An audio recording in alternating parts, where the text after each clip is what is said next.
Hey, Allison. Hey, Hey, after just getting back from California, I have to ask, why do so many people talk about Florida being a tax-friendly state? well, because it really is. First of all, we don't have any state income tax here. So if you're coming from a state like California, they're used to paying 13% or more in state income tax alone, which really adds up.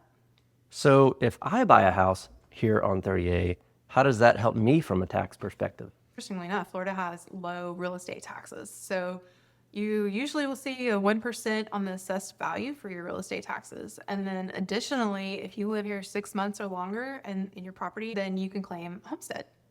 Wait, what's a homestead? Homestead exemption. It's an additional tax benefit that we have where you can automatically knock off about $50,000 off the taxable value of your property. And then on top of that, in Walton County, which is where 30A is, you can also cap that taxable value rate at 3%.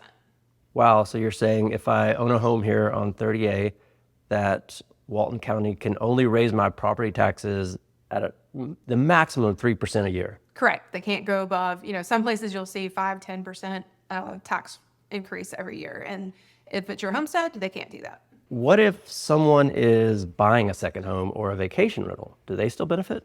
Yeah, for sure. They're still getting that lower than average real estate tax.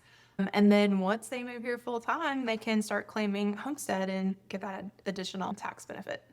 Another tax benefit that we have in Florida is that we don't have any personal property tax. So if you're coming from a state like California, Arkansas, you're used to paying personal property taxes on things like boats, cars, and golf carts. So between no income tax, no personal property tax, and benefits for primary homeowners, Florida's kind of a no-brainer. Absolutely. And that's why we see so many people here from New York, California, Arkansas, Tennessee, Texas. Between the weather and the great taxes, it kind of seals the deal.